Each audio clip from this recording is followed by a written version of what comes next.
Ons gaan 'n bietjie iets anders te doen vanoggend. Ek gaan nie preek nie, ek gaan 'n bietjie van 'n lesing doen. Ons gaan kom by ons teks, maar die lesing gaan uitloop in ons teks en jy gaan wonder hoekom ek hierdie ding doen, maar jy gaan later agterkom hoekom ons dit doen. So hierdie is nie soseer 'n preek nie. Dis 'n lesing, dit gaan oor tekskritiek. Wie het al gehoor van tekskritiek? Niemand nie, wonderlik. Jy het al gehoor van tekskritiek. Okay, wonderlik. Maar wat ons gaan gesels is, dit gaan maar oor hoekom ons glo dat die skrif en veral dan spesifiek die Nuwe Testament, ons die Nuwe Testament kan vertrou. En ek hoop wat vanoggend gaan gebeur met jou dat jy geloof in die woord van God, want ons sê dis die woord en ons bou ons hele geloof op die woord, dat dit vir jou nog dieper sal sak na hierdie lesing. En dat jy dit meer sal vertrou, dit wat die woord sê, as wat jy hier ingestap het. Nou interessant genoeg, ek kom uit die 80er jare uit. Ek het groot geword in die 80er jare. En in die 80er jare, ek weet nie of dit so was om Willie, dit is so in die 30er, in die 40er jare, in die 50er jare, 60er jare ook.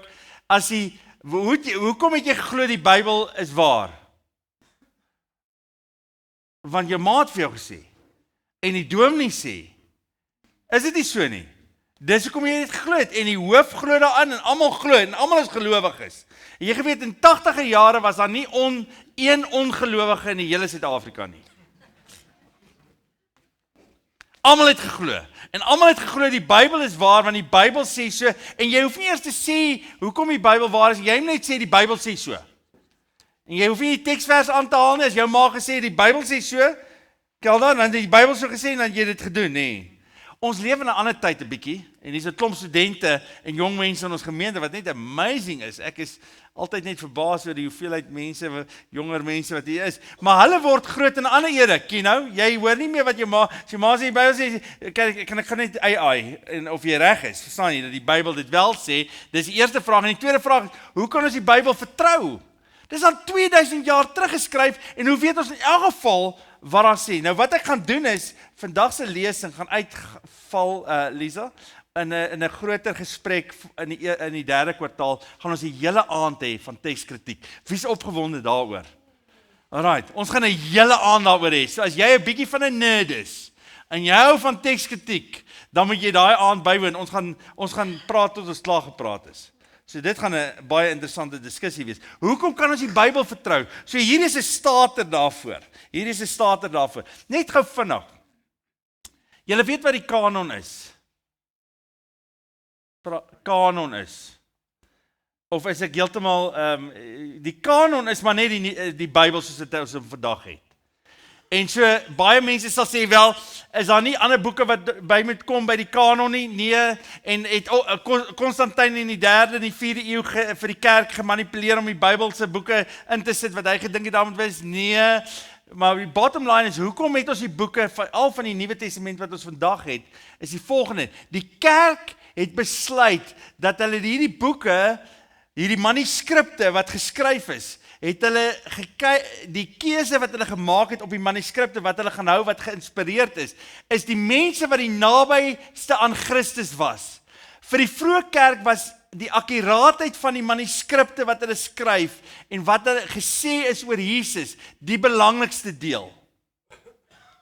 As jy dink aan Lukas, wat skryf Lukas? Hy skryf aan Theophilus en hy sê, ek het al hierdie goeders geskryf, daar's ander ouens wat oor hierdie goeders al geskryf het, oor Jesus van Nazareth, maar ek skryf aan jou hierdie goeders, en ek het my navorsings goed gedoen, want ek het die ooggetuies, dit wil sê, die mense wat saam met Jesus geleef het ek gaan opsoek, en ek het hulle stories neergepen, soos dat hulle dit oorgesien het, en gehoor het. Johannes doen dieselfde, in sy evangelie sê, ek wil hê dat julle moet weet, dat ek vir julle skryf, dit wat ons gesien en gehoor het. En in hierdie kanon, is dit belangrik denk om te verstaan, dat hulle dit verstaan het, dat die persone wat die naaste aan Christus is, die apostels dan, vir that matter, en Paulus byvoorbeeld is die laaste apostel, die een wat die Jesus die laaste keer gesien het, neergeskryf word, en dat in die neerskryf en die akkuraatheid daarvan, ook deel is van die geïnspireerde woord van God. Dat die Heilige Gees hierdie mense geïnspireer het om dit neer te pen. Nou kom ons kyk 'n bietjie na die Bybel vanoggend. En ons vra vir mekaar en julle sal sien hoekom dit van toepassing is op ons teksgedeelte in Johannes vanoggend. Maar net gou vinnig. Ons het geen oorspronklike manuskrip waar Paulus se selfde handskrif of die skrywer wat Paulus se briewe geskryf het. Ons het nie meer daai manuskripte nie. Alright. Ek dink dit is 'n goeie ding dat ons nie meer daai manuskripte het nie, want as ons daai manuskripte gehad het, het mense teen daai manuskrip aanbid en nie wat hy gesê het oor Christus en gedoen het wat hy, so is baie keer goed. Maar wat ons wel het en dit wat ons met Poppy en Petrus gesels het, elke liewe keer as Paulus of as Markus beskryf het, Markus is die vroegste manuskrip, die evangelie. Die vroegste evangelie. Elke keer as hy dit neergepen het en hy stuur dit vir 'n gemeente hierdie brief, dan was daar 'n scribe gewees. Wat is 'n scribe in Afrikaans? 'n scriba wat neergeskryf het. En dan vat hy dit en dan skryf hy dit neer en dan gee hy dit vir die ander gemeente. Daar's byvoorbeeld die 7 gemeentes in Openbaring, hulle kry Efese kry die brief en dan skryf hy die scribe of die scriba skryf die brief neer en dan stuur hulle vir Laodicea, hulle skryf dit neer, hy skryf dit stuur dit vir die volgende ou en hy skryf dit neer. So dit is 'n ongelooflike ding wat gebeur het in die vroeë kerk. Interessant genoeg, die vroeë kerk het 'n totale nuwe manier van skryf ontwikkel wat nie in die antieke tyd daar was nie. Dis die codex. En wat die codex beteken is, hulle het geskryf, papier was verskriklik duur geweest. So om papier te spaar het hulle voor en agter geskryf. So elke keer as argeoloë opgrawings maak en hulle kry 'n codex, dan weet hulle 10-1, dit kom uit die vroeë kerk uit. Want die vroeë kerk was die eerste ouens wat voor en agter op 'n papierus geskryf het. In feite, een van die vroegste papirusse wat ons het van Johannes Evangelie is die P52 wat 'n codex was en toe die oomblik toe hulle sien dis 'n codex, toe weet hulle dis 'n manuskrip uit dinge en toe hulle dit lees, toe kom hulle agter dis daai gedeelte waar Pilatus van vra wat is die waarheid. En so dis die vroegste manuskrip wat ons het van Johannes en hy is omtrent so in 120, hulle dateer hom tussen 150 en 110 na Christus. En dis 'n amazing manuskrip. So, hierdie manuskripte is neergeskryf en die oudste wat ons het is dan die P52. Die meeste gemeentes sou iemand hê wat die brief oorgeskryf het. Nou, interessant genoeg, deur die loop van die jare, Gustav, wat hulle gedoen het is, elke keer het hulle manuskripte oorgeskryf. En ek het nou klaar die vraag gevra, so julle ken die antwoord. Maar hulle het 5800 manuskripte van die Nuwe Testament. Dit is amazing, julle gaan nou hoor hoekom dit so amazing is, dat daar 5800 manuskripte van die Nuwe Testament is, wat ons nou nog het, wat jy kan gaan kyk, 5800. En hierdie 5800 is nie, daar's nog baie meer in die sin van die ou vroeë kerkvaders, wat in die 2de eeu, julle moet nie verloor nie, ek weet baie van julle skakel af, jy is in die geskiedenesklas en jy dink mense daar, jene, wat is Fred nou aan? Nee, dit raak beter. Hoor, glo my, bly net by my. Dit is uitgesluit die vroeë kerkvaders se skrywe oor die Nuwe Testament. Origenes, Irenaeus was vroeë kerkvaders wat neergeskryf en dan sê hulle, soos Johannes skryf in sy brief aan die gemeentes, het hy dit geskryf. Nou daar is nog 1000 manuskripte van daai vroeë kerkvaders wat ons ook het. Dit is uitgesluit die vroeë Bybels wat ons het van die Vulgaat wat die Latynse Bybel is, wat hier in die 4de eeu klaar geskryf is. Dis nie die Koptiese, wat die Egiptiese Bybel is, wat vertaal is in 250 na Christus nie. Dis nie die Syriese vertaling wat ons het, wat in tussen 150 en 250 na Christus geskryf is. Is ook nog by hierdie manuskripte. Dis uitgesluit hierdie manuskripte. Het ons 5800 manuskripte. Nou, hoekom is dit so wow? Wat nog uitgesluit is, daar's 11 buite Bybelse bronne, wat ook praat oor Jesus. So as iemand weer vir jou sê, hoe weet ons Jesus het bestaan? Jy glo nou lekker in die Bybel, verstaan, maar ons weet nie of Jesus bestaan. Jy sê, nee, daar's 11 buite Bybelse, jy gaan baie slim klink. Daar's 11 buite Bybelse bronne, wat ook oor Jesus praat. Amazing. Nou hier is 'n ongelooflike ding. Hoekom is hierdie so amazing? Wie glo in Julius Caesar? Okay, asseblief. Wie het al gehoor van Julius Caesar? Kom ek sê liewe so, want dan dink julle glo nie in Julius Caesar nie, maar julle het al gehoor van hom. Wie het al gehoor van Julius Caesar? Hoeveel manuskripte dink jy het ons van Julius Caesar? Hy het 50 voor Christus. Jy lees op die blaadjie nie, jy sê, ja, wonderlik. Ek moet hierdie goeders nie op die blaadjie sit nie. Kom uit, iewers kom dit uit. Iemand lees tog ek is so bly iemand lees die Bybel, die blaadjies. Verstaan jy? Daar's letterlik 10 manuskripte van Julius Caesar wat ons het. Hy leef 50 voor Christus. Wat is die eerste manuskrip wat ons het van hom? In die 9de eeu. Julius Caesar, een van die groot keisers van die Romeinse Ryk, het ons 10 manuskripte voor. Van Jesus, die man van Nazareth, die no-name brand, het ons 5800 manuskripte van. Jy moet nou halleluja skree, want hierdie is dis mense wat saam met hom geleef. Wat's amazing daarvan? Dat 'n man wat van Nazareth afkom, julle moet Kapernaum besoek, dis hierdie klein dorpie, is 'n nothing dorpie, Nazareth is nog minder. Jy weet, dis soos Nathanael sê, kan enigiets goeds uit Nazareth kom. Dis 'n nothing place. Daar gebeur niks vir baie lank. Waar is daar nog so 'n plek in Suid-Afrika? Ons dink gou. Carnarvon, Ogies.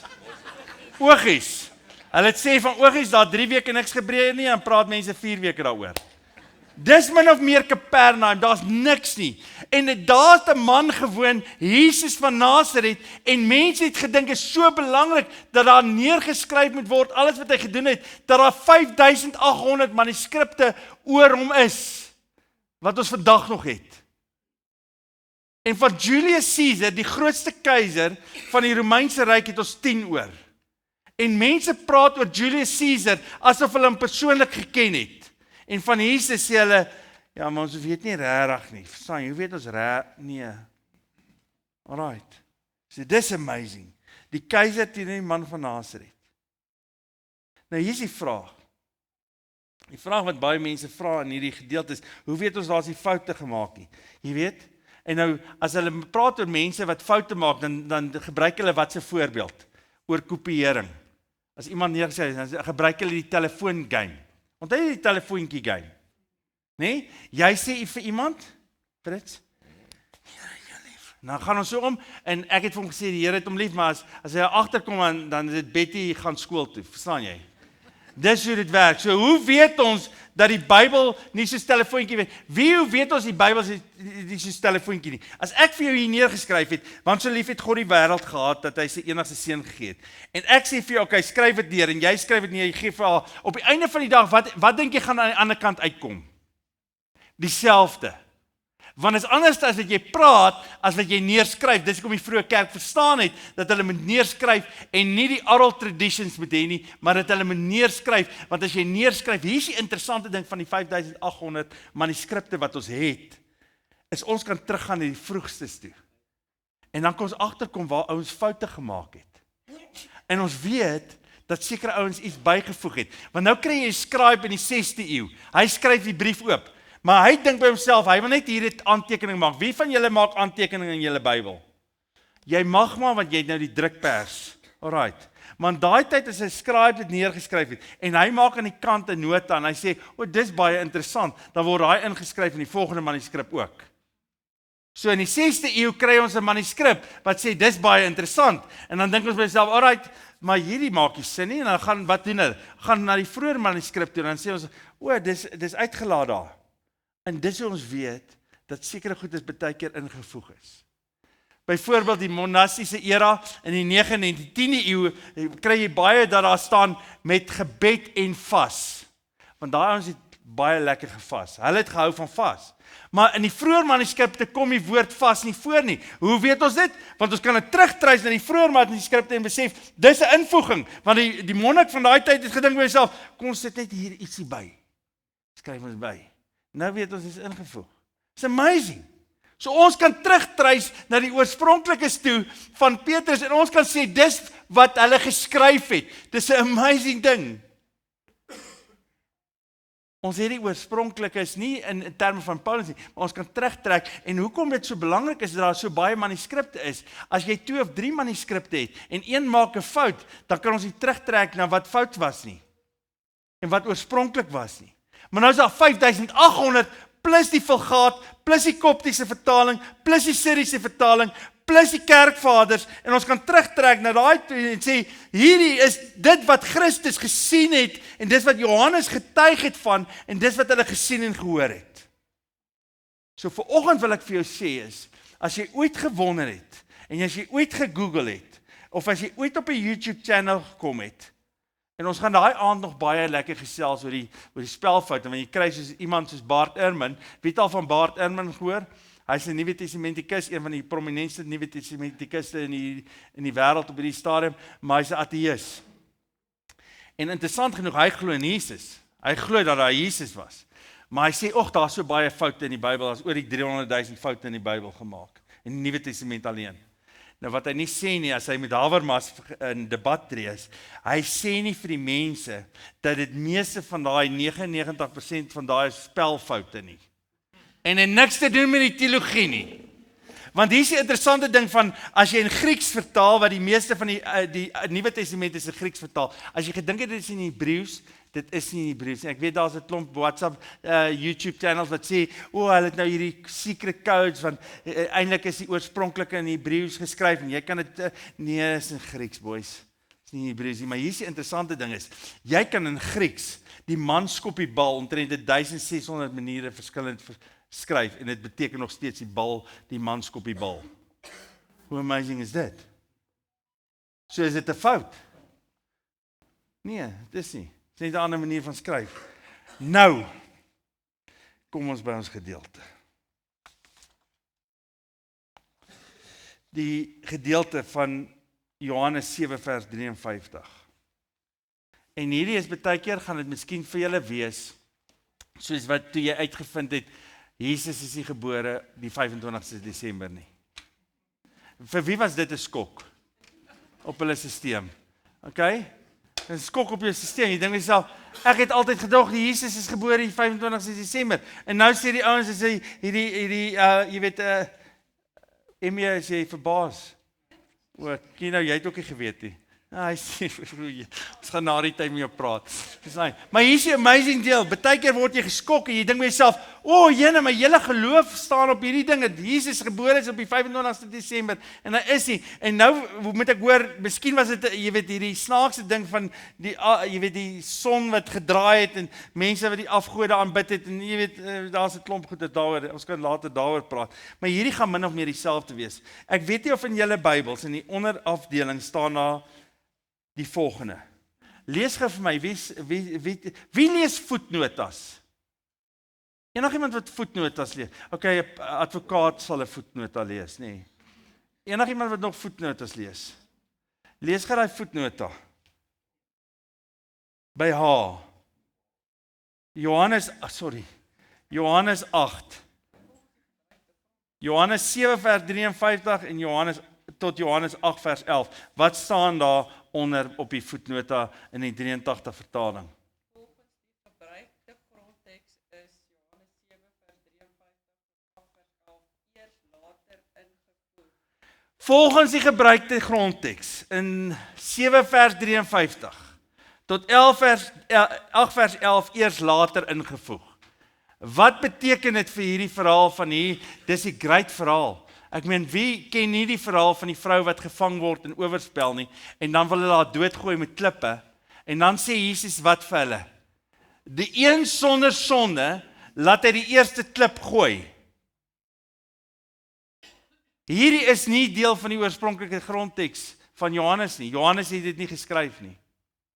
Ons weet dit, omdat van die vroeëre tekste dit eers in Lukas geplaas het, en toe in Johannes. So ons weet dat hierdie teksvers nie eintlik in die oorspronklike Johannes brief voorkom nie. En dis 'n amazing, wonderlike ding dat ons dit weet. Want ons weet dat wat Johannes geskryf het, weet ons wat Johannes geskryf het. Nou, iewers along the line, wonder ou by jouself, En daar's 'n paar byvoegings en ek gaan dit 'n bietjie vir julle weghou tot ons weer in die derde kwartaal bietjie gesels oor tekskritiek. Maar hierdie is een van die belangrikes, want nou lees mense dit en dan sê hulle, "Jesus, maar ons hier sien, hier's foute, hier's goeders ingevoeg wat nie daar moet inwees nie." En dan dink jy myself, hoekom sou die kerk hierdie verhaal invoeg by Johannes? En die eerste vraag wat jy vir jouself moet vra is, verander hierdie verhaal enigstens aan die evangelie van Jesus Christus? Ek weet, ek voer julle nou met 'n bietjie stytjie vanoggend. Verstaan jy? En jou kop draai en jy moet net by my bly, verstaan jy? Want dit is 'n amazing ding hierdie. Maar hier is die ding, die vroeë kerk, hierdie meeste historiese sê die volgende. Hierdie was deel van die oorvertelling van Jesus gewees. Wat hy gedoen het en wat hy gesê het. As jy Johannes byvoorbeeld lees, Johannes 21 vers 24 tot 25 sê die volgende: dit is die disipel wat oor al hierdie dinge getuienis aflê. Hoor julle weer? Ek wil hê dat julle moet weet dat ek daar was toe al hierdie goeders gebeur het. Ek wil hê julle moet dit weet. Want as julle dit weet, dat die ou wat dit neerskryf wel daar was, dan gaan julle vertroue hê in wat hy skryf. En ek sê vir julle, ek het dit gesien en gehoor. En hier is die amazing ding van almal wat geskryf het en gesien en gehoor het. Dis een ding om iets neer te skryf waarin jy glo.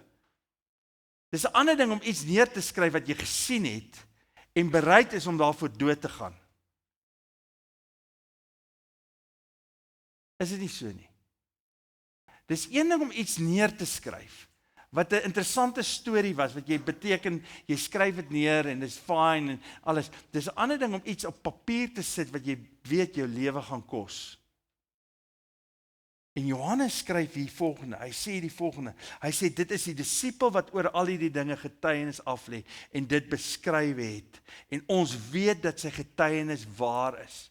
Vir die vroeë kerk was dit een van die belangrikste ding, dit moet waar wees. Dit is nie 'n mite nie, dit is nie 'n Griekse mitologie nie, dit was nie 'n God wat 2 voet bo die grond geleef het nie. Dit was Jesus van Nasaret wat sy voete in die stof van Nasaret en Kapernaum en Jerusalem se strate in was. En dis daar oor hierdie persoon wat ons skryf. Daar is nog baie ander dinge wat Jesus gedoen het. Maar as dit een vir een beskrywe moet word, dink ek sou die hele wêreld nie genoeg plek vir al die boeke, die perkamente gehad het nie. So wat weet ons? Is dit al wat Jesus gedoen het, wat ons hoor in Markus, Matteus en Lukas en Johannes? Is dit al Jesus se stories? Nee. Daar's 1000 ander stories. Maar wat hierdie ouens gedoen het, hulle die belangrikste is om te verstaan wie Jesus is, het hulle neergepen, sodat julle wat kom 2000 jaar terug, besef julle hoe bevoorreg julle is. Ons word teruggeplaas 2000 jaar terug in die strate van Jerusalem, in die strate van Kapernaum, in die strate van Nasaret, en ons kan weet dat die man wat gesond gemaak is, wat verlam is, regtig opgestaan het. Hoekom? Want die ou wat dit neergeskryf het, wat was besig om vervolg te word daarvoor. En hier is die amazing story van hierdie ding. Ek kom nou terug, ek gaan 'n bietjie afdwaal net vandag. Dit is interessant, as jy gedink het in jou kop, Jesus het bestaan, en hy was die koning van die Jode, en hy sou die Romeine op hulle, wat sou ek sê, op hulle neus laat kyk het. En dit was jou verwagting. Jou verwagting is, ons is almal hier saam, en Jesus is hier, en kyk wat sy miracles doen hy, en dis amazing, hy doen wonderwerke, en hier staan, kan jy dink wat hy met die Romeine gaan doen? Ons kan nie wag nie, en daarom sê die disippels, Here, as u eendag koning word, kan ek aan die linkerkant sit, en Petrus aan die regterkant. Ons wil ook in die regering wees, van nasionale eenheid, nee, ons wil ook in die regering wees, invloed hê in daai regering, en dan sê hulle vir mekaar, Jesus, wie is die belangrikste? Eendag is die Here Romein, en dan die volgende oomblik kom die Romeine, en hulle maak hom dood soos 'n slaaf, hulle kruisig hom aan die kruishout, en almal spaander weg, want hulle sien die verlosser van Israel, wat die Romeine op hulle neuse laat kyk het, hang aan 'n kruis, weerloos, en word gespot en gemartel, en op die einde word hy doodgemaak. En dan sê Petrus, wat sê Petrus? Wat enige normale Jood op daai stadium sou sê, luister die boys, die storie is verby, kom ons gaan vang vis.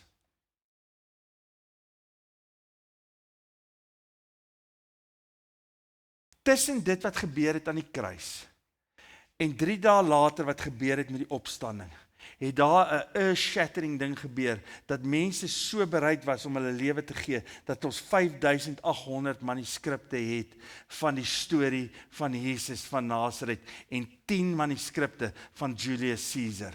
As jy nie dink dat Jesus regtig opgestaan het uit die dood uit nie, dan sê ek vandag vir jou, jy het baie meer geloof as wat ek ooit kan hê.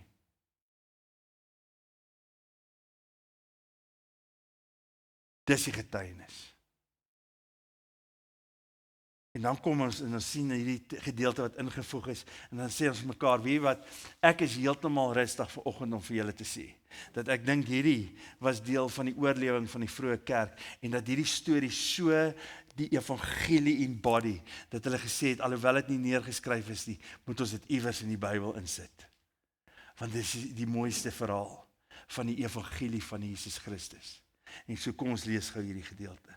Hierna is hulle elkeen na sy huis toe. Maar Jesus het na die Olyfberg toe gegaan. Die volgende môre vroeg was hy weer in die tempel en die hele volk het na hom toe gekom.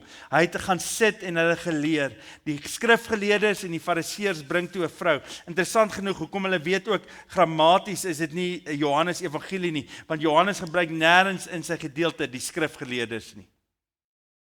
Skrifgeleerdes en die fariseërs bring toe 'n vrou wat op oorspel betrap is en laat haar in die middel van die kring mense staan. Hulle het vir hom gesê, meneer, hierdie vrou is op heterdaad betrap waar sy oorspel gepleeg het. Moses het ons in die wet beveel om sulke vrouens te stenig, maar u, wat sê u? Dit het hulle gevra om hom uit te lok. Pas 100% in die evangelies in, sodat hulle iets kon kry waaroor hulle hom kon aankla. Maar Jesus het gebuk en met sy vinger op die grond geskrywe. Toe hulle aanhou om hom te vra, het hy regop gekom en vir hulle gesê, laat die een van julle wat 'n skoon gewete het, eerste klip op haar gooi. Daarna het hy weer gebuk en op die grond geskrywe. Toe hulle hoor wat hy gesê, het hulle een vir een begin wegloop. Die familiehoofde eerste. Jesus is alleen agtergelaat saam met die vrou waar in die middel van die kring mense. Vrou daar in die middel van die kring mense. Interessant, as 'n klein seentjie, in my laerskool, my pa gepreek oor hierdie gedeelte en ek onthou, hy het die volgende gesê, Jesus het nog afgekyk op die grond geskryf en hy sê, laat die een sonder skuld die eerste klip gooi. En toe hy weer afkyk, toe hoor hy net die klippe val. Koef, koef, koef. Soos hulle wegstap. Daarna het hy weer gebid. Toe het, vers 10, toe het hy regop gekom en vir haar gevra, mevrou, waar is hulle? Het nie een van hulle die oordeel oor jou voltrek nie? Niemand nie, Here, sê sy. Toe sê Jesus, ek doen dit ook nie. Gaan maar, jy moet van nou af nie meer sonde doen nie. Oh, amazing. Dis die evangelie. Is dit nie? Dis die evangelie van my en van jou. Dis die storie van ons lewens. Is dit nie? Ons is onder die oordeel van die wet. Hier is die amazing ding. Die oordeel van die wet is op ons. Die wet wil veroordeel, Christus kom om te red. Dis interessant, Johannes 3 vers 17 sê die volgende, het ons hom op die bord daar. Johannes 3 vers 17, God het nie sy seun na die wêreld toe gestuur om die wêreld te veroordeel nie, maar sodat die wêreld deur hom gered kan word. Die wet gaan jou elke keer onder oordeel plaas. Dis nou die afgelope paar weke praat ek met 'n jong man wat in 'n gemeente is en hy sê vir my, hy praat oor die wet en hulle is kwaai op die Sabbat en die goedjies om dit te onderhou. En dit is interessant by jouself, as ek dink aan die wet, dan dink ek aan iets wat 'n las op jou plaas, wat jy nooit van kan uitkom nie, want jy kan nie die wet onderhou nie. Jy val elke keer kort. En jy probeer opstaan en jy val, maar Christus het gekom nie om te oordeel nie, maar sodat jy deur hom gered kan word. Dis die interessante woorde hierdie wat Jesus vir hulle vra, sal die een sonder sonde asseblief net die eerste klip gooi. Wat Jesus hier vir hulle die volgende sê is, daar's iemand missing uit hierdie hofsaak. Spot the one that isn't there. Wie is nie daar nie? Kan jy egbreek met jouself? Wie tog nee, ek gaan nie dit vra nie. Dis hy. Jy kan nie met jouself egbreek pleeg nie. Wie is die one missing? Die man. Dis hoekom ek ook dink dis nogal 'n oorspronklike storie. Ek dink nogal is 'n oorspronklike storie. En lê die storie eintlik. Hierdie ouens het haar opgesit om haar uit te vang. Jesus se woorde daar is nie, laat een sonder sonde die klip gooi, wat ons baie keer dink, ons dink, hy sê eintlik vir die ouens, okay, as julle ook sonde het, jy weet, dan mag jy nie klip gooi, nee, hy sê vir hulle, julle wat deel is van hierdie sonde, gooi die eerste klip, want julle het hierdie vrou opgesit, om te val. It's amazing. En hier is die amazing deel van hierdie verhaal is dat die wet altyd ons onder oordeel bring, maar Christus spreek ons vry. Want hier is die ding wat hierdie fariseërs nie gedoen het nie. Hulle het miskien al lankal gesien hierdie ding kom, en hulle kon nie wag om haar uit te vang nie. Ken jy sulke mense? Hulle like hierdie stories, hulle wil iemand uitvang, jy wil iemand uitvang, jy weet, jy kan nie glo wat hulle nou weer gedoen het nie. As jy onder die wet leef, is dit jou gesindheid, want jy wil iemand uitvang, in plaas dat hulle al gekeer het. In plaas dat ons mekaar help om nie te sondig nie, wag ons dat ons val, sodat ons net 'n vinger kan wys en, nee, maar hulle doen dit ook. Ons het hulle uitgevang. Interessant, daar moet 2 getuies wees by so 'n oordeel. 2 getuies. So jy moet weet, as jy iemand vang en egbreek, het jy mooi dit beplan om iemand uit te vang, want daar moet 2 getuies wees. En die getuies moet die eerste klip gooi. Dis hoekom Jesus eintlik met die getuies praat en sê, die een wat sonder sonde is, laat hy die eerste klip gooi, want wie gooi die eerste klip? Die getuies, en hulle was deel van die sonde. Dis die punt van die storie. Ons sien ander mense se sonde eers te raak, is dit nie so nie?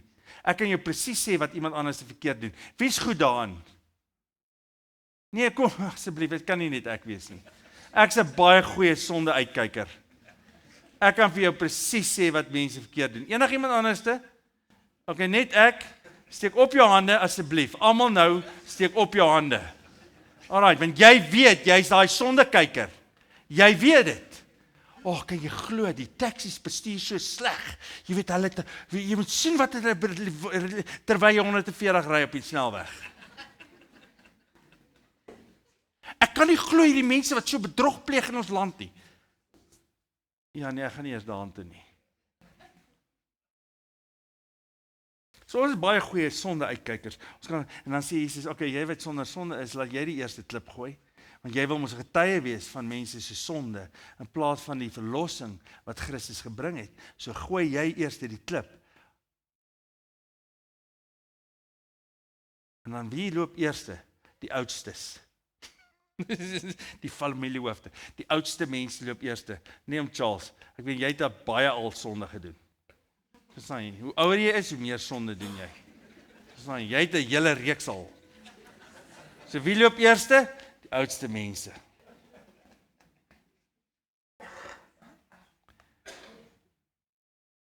Want Jesus is anderste. In 1 Korintiërs 10 vers 13 staan daar die volgende.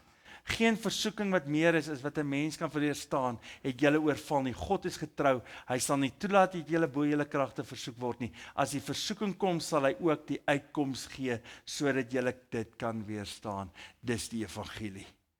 Nie 'n uitvang nie, maar 'n manier om uit te kom.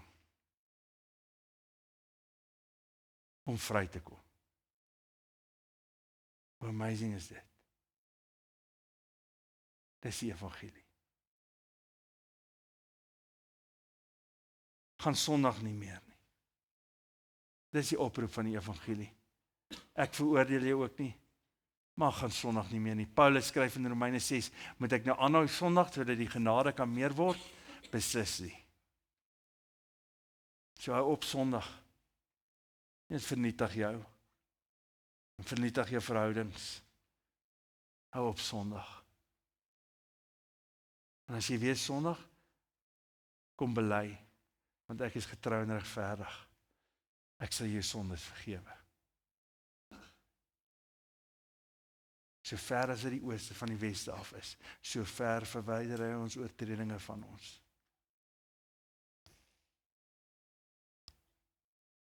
Gaan in sondag nie meer nie. My broer en my suster, ek wil afsluit met die volgende woorde.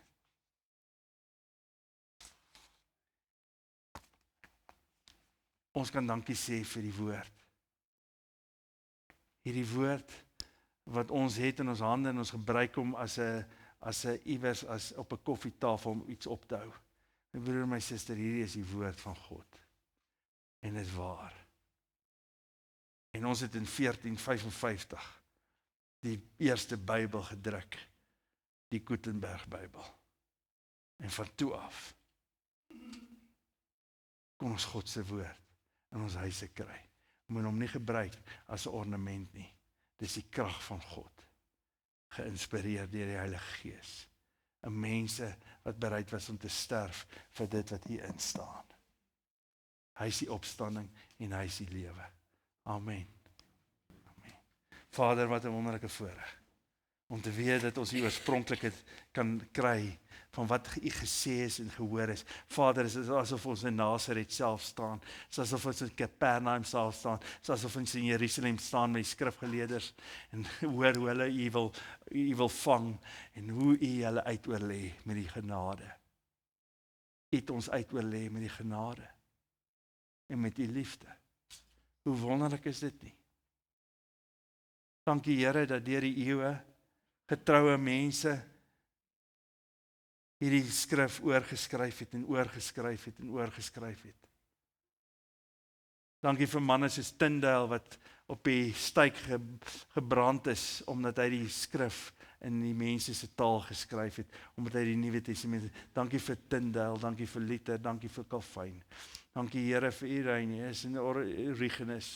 Dankie vir Petrus en Paulus. Dankie Here vir mense wat die Koptiese vertaling en die Vulgaat en die Syriese vertaling neergeskryf het, jare lank gesit het. Dankie Here dat u dit deur die Heilige Gees gedoen het. Ons loof en prys u daarvoor. Amen.